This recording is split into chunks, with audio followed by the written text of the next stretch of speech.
Students, मैं BBD government college Chimanpura से doctor Uma Sharma MCom final ABST में चल रहे paper OP6 post and management auditing, इसके अंतर्गत हमारा जो चैप्टर चल रहा है वो है समकक्ष सहकर्मी की समीक्षा, पीयर रिव्यू। अभी पिछले लेक्चर में हमने पीयर रिव्यू के बारे में बहुत कुछ जानकारी हासिल की थी।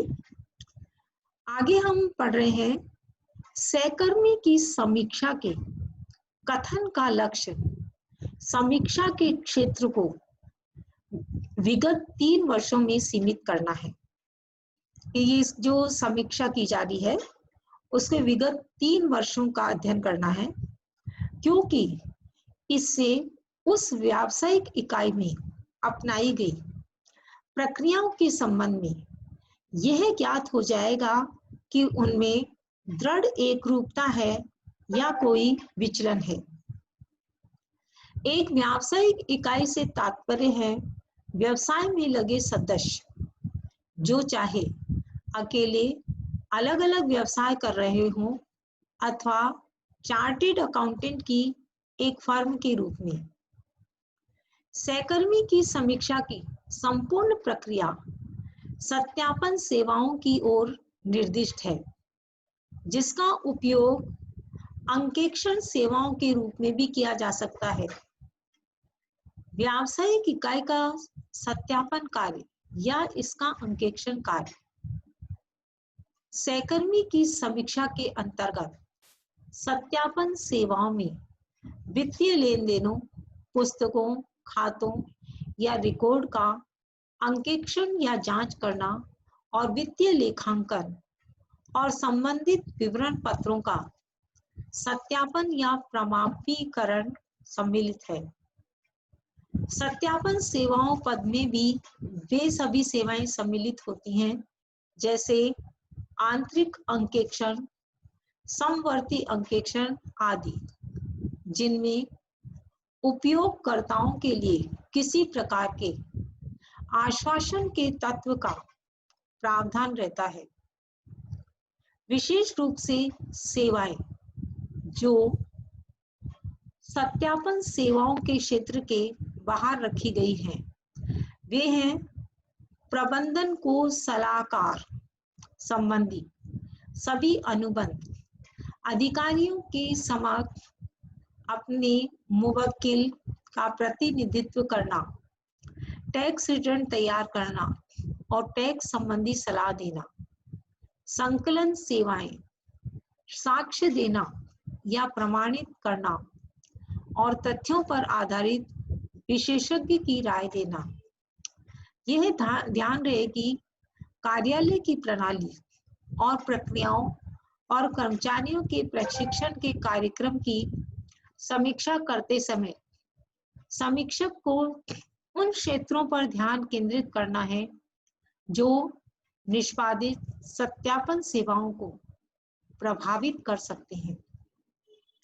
ये जो निष्पादित सत्यापन सेवाओं को प्रभावित कर रहे हैं, समीक्षक के लिए ये भी अत्यंत महत्वपूर्ण है कि वे तकनीकी, नैतिक और व्यावसायिक मानकों की अनुपालना के संदर्भ में समीक्षा के क्षेत्र को समझ ले।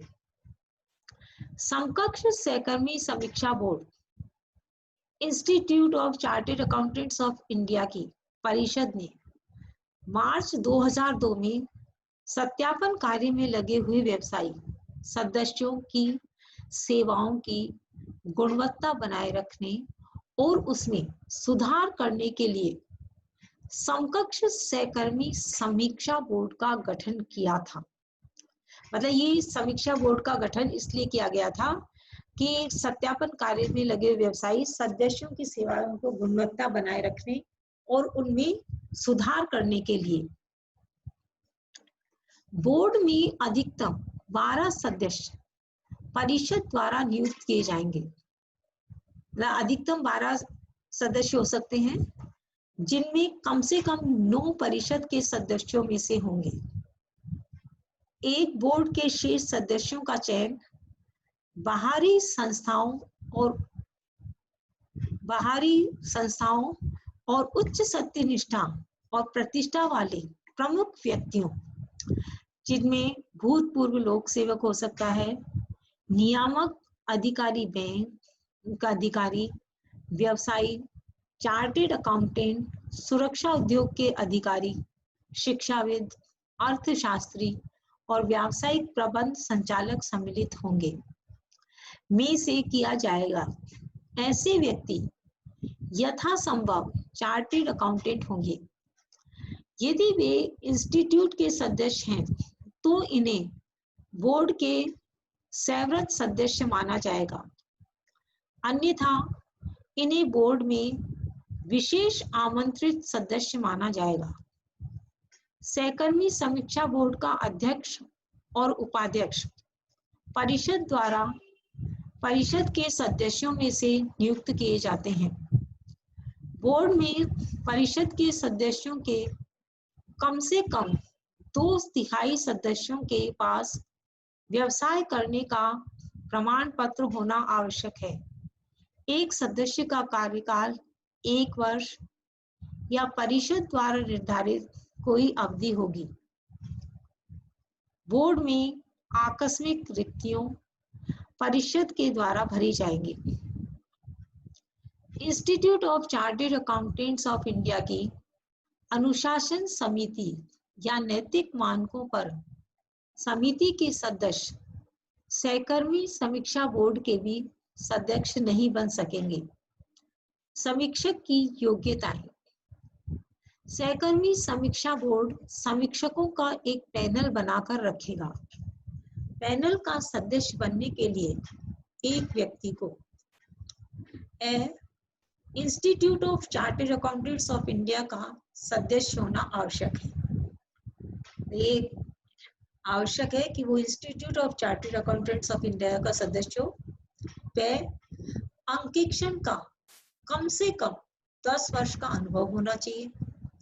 से वर्तमान में सत्यापन सेवा अनुबंध के व्यवसाय में सक्रिय होना चाहिए और दे समीक्षा की गई फर्म या उसके भागीदारों या कर्मचारियों के साथ किसी प्रकार का दायित्व या झगड़ा या निहित स्वार्थ नहीं होना चाहिए।